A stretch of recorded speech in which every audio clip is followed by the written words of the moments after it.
Les premiers êtres humains génétiquement modifiés sont déjà parmi nous. Ce sera la plus grande avancée de la science avec l'utilisation de la technologie CRISPR pour l'édition génétique. Y a-t-il une limite à ces ambitions? Avec tant d'ambition et de technologie, allons-nous devenir des humains au super-pouvoir? Un jour, alors qu'ils étaient avec Jésus sur le mont des Oliviers, les disciples lui posèrent des questions sur les signes qui précéderaient son retour et la fin des temps. Alors, regardant le temple, il leur dit de faire attention et de ne pas être trompés, car de nombreux faux prophètes viendraient en se faisant passer pour le Messie.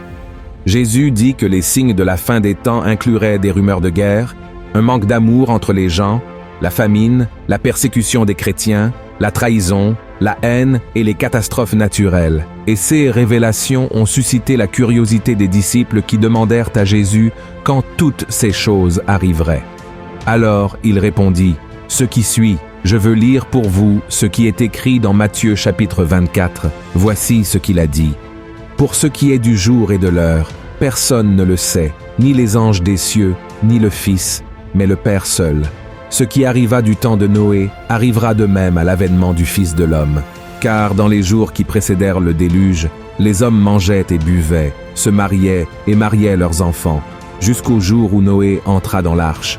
Et ils ne se doutèrent de rien, jusqu'à ce que le déluge vint et les emporta tous. Il en sera de même à l'avènement du Fils de l'homme. » Notez que lors du discours de Jésus, il a dit que son retour se produirait à un moment similaire au jour de Noé. Pour les disciples, cette explication était très claire, car ils savaient exactement ce qui s'était passé avant le déluge. Mais pour nous, cette compréhension n'est pas encore complète, et le vrai sens de la prophétie est resté un peu confus et ouvert à de nombreuses interprétations. C'est sur ce passage de la révélation du Christ que nous allons nous pencher dans la vidéo d'aujourd'hui, et je dois vous avouer que vous serez impressionnés par tout ce qui se passe déjà de nos jours. D'accord? Mais avant de commencer, je tiens vraiment à ce que vous vous abonniez à ma chaîne ici. Il vous suffit de cliquer sur ce petit bouton qui se trouve en dessous de la vidéo, de vous abonner, et à côté, vous verrez une cloche. Cliquez également sur cette cloche et sélectionnez l'option « Toutes », car c'est ainsi que vous recevrez les prochaines vidéos que je publierai, d'accord? Je veux vous aider dans votre cheminement avec Dieu, alors venez participer avec moi. Maintenant, allons-y. Frères et sœurs, pour comprendre comment étaient les jours de Noé, nous allons voir le chapitre 6 du livre de la Genèse. Faites très attention à ce qui est écrit dans la parole du Seigneur. Lorsque les hommes eurent commencé à se multiplier sur la face de la terre et que des filles leur furent nées, les fils de Dieu virent que les filles des hommes étaient belles, et ils en prirent pour femmes parmi toutes celles qu'ils choisirent. Alors l'Éternel dit, « Mon esprit ne restera pas à toujours dans l'homme, car l'homme n'est que chair, et ses jours seront de 120 ans. » Les géants étaient sur la terre en ces temps-là, après que les fils de Dieu furent venus vers les filles des hommes, et qu'elles leur eurent donné des enfants. Ce sont ces héros qui furent fameux dans l'Antiquité. L'Éternel vit que la méchanceté des hommes était grande sur la terre, et que toutes les pensées de leur cœur se portaient chaque jour uniquement vers le mal. L'Éternel se repentit d'avoir fait l'homme sur la terre, et il fut affligé en son cœur. Frères et sœurs, nous voyons ici qu'en plus d'un monde vivant dans la perversité face à tant de mal, ce qui attire notre attention est le fait que les gens vivaient au milieu de géants, c'est-à-dire les Néphilim. Cependant, ces êtres n'étaient pas simplement des personnes qui avaient grandi au-delà de la normale, et ces géants n'ont pas existé seulement avant le déluge. Dans le livre des Nombres, par exemple, il est possible de trouver le même mot, Néphilim, en hébreu, utilisé pour désigner les géants au moment où Moïse envoya quelques hommes pour espionner la terre de Canaan. La Bible raconte que lorsque ces hommes sont revenus, 10 des 12 espions étaient complètement découragés car ils avaient vu des géants dans ce lieu et ils craignaient qu'il ne soit pas possible de le conquérir. Voyons ce qu'ils ont dit. « Nous ne pouvons pas monter contre ce peuple, car il est plus fort que nous. » Et ils décrièrent devant les enfants d'Israël le pays qu'ils avaient exploré. Ils dirent « Le pays que nous avons parcouru pour l'explorer est un pays qui dévore ses habitants. Tous ceux que nous y avons vus sont des hommes d'une haute taille. Et nous y avons vu les géants, enfants d'Anak, de la race des géants. Nous étions à nos yeux et aux leurs comme des sauterelles. Mais en fin de compte, frères et sœurs, Qui étaient ces Néphilim? D'où venaient-ils? Et pourquoi Dieu a-t-il dû détruire tous les habitants de la terre, y compris les animaux?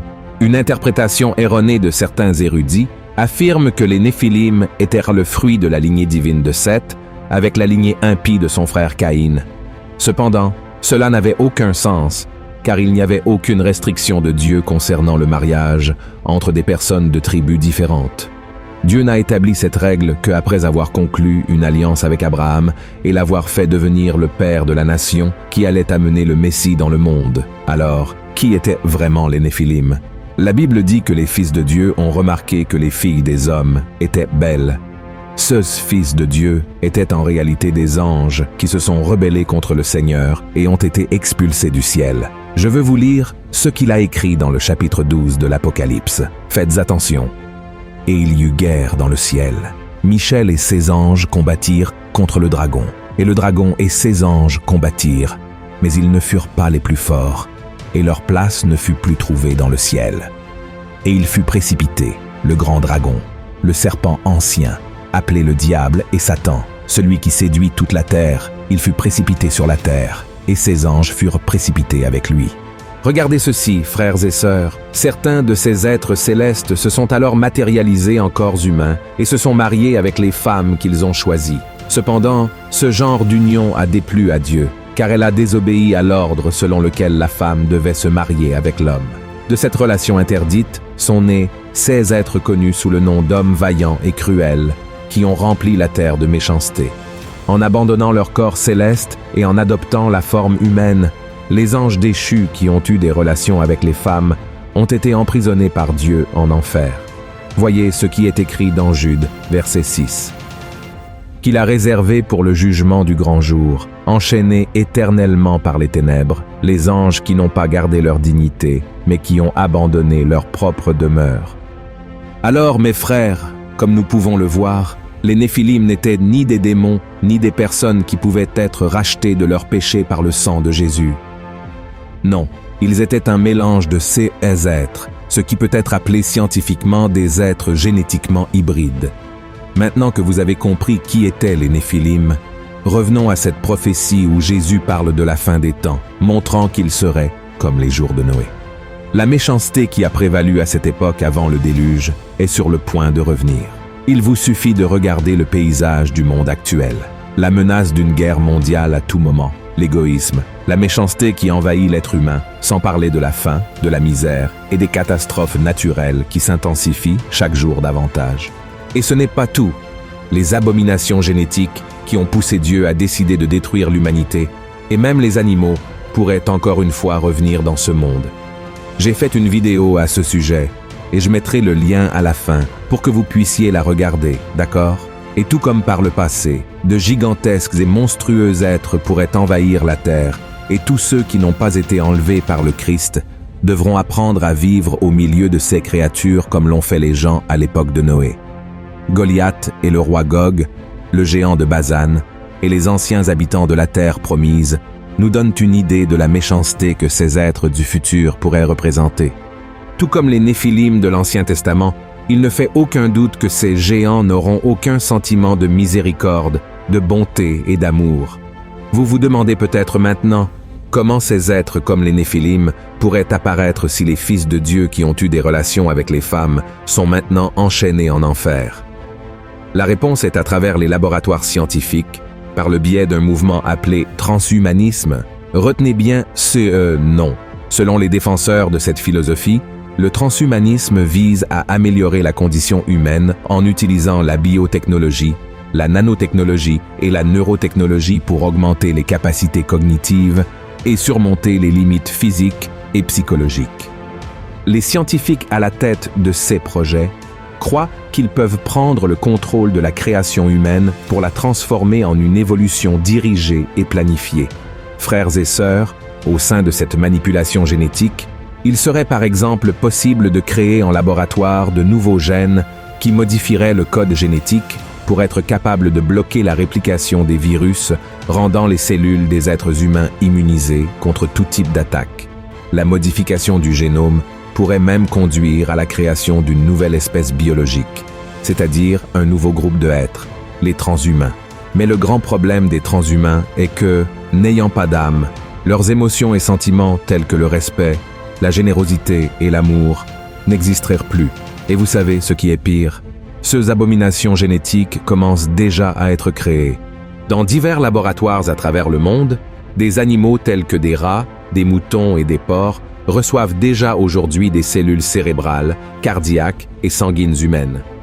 Je sais que cela semble très bizarre et peut sembler dénué de sens, mais tout cela pourrait vraiment être fait pour développer un nouvel ADN et pour qu'une nouvelle race d'êtres hybrides domine la Terre.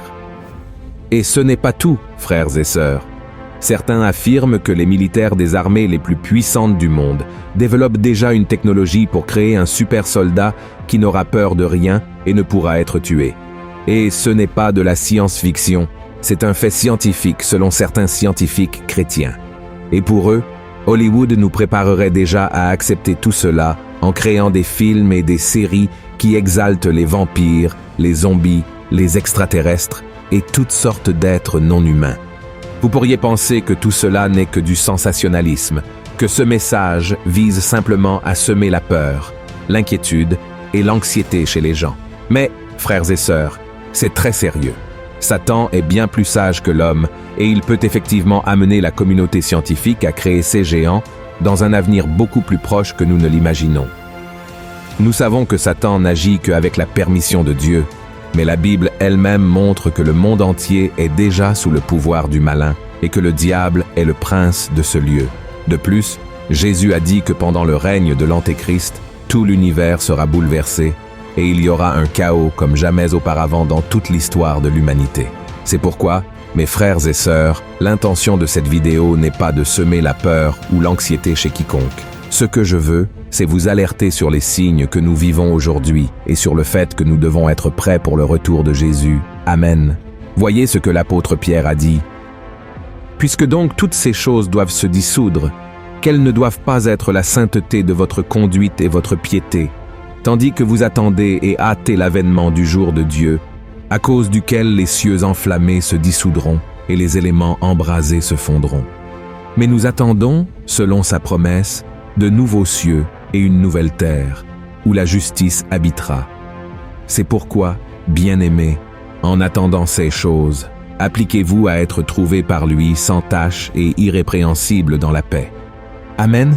Mes frères, ceux qui croient en Seigneur Jésus comme leur Seigneur et Sauveur, doivent maintenant rechercher une vie de sainteté, c'est-à-dire abandonner une vie de péché et tout ce qui les éloigne du Seigneur. La Bible dit que nous sommes sauvés non par nos propres mérites, mais par le sacrifice de Jésus pour nos péchés. Et lorsque nous croyons en lui comme notre Seigneur et Sauveur, nous sommes pardonnés, sauvés, et notre nom est inscrit dans le livre de la vie. C'est pourquoi, mon frère, ne tardez pas à vous repentir en attendant la grande tribulation. Il se peut que le temps vous manque. C'est pourquoi, aujourd'hui, vous devez vous repentir de vos péchés et vous engager à marcher avec Jésus jusqu'au dernier jour de votre vie. Amen. Si vous avez apprécié ce message, je vous demande de le partager avec vos amis et votre famille et de vous abonner à ma chaîne. À la prochaine vidéo, que Dieu vous bénisse.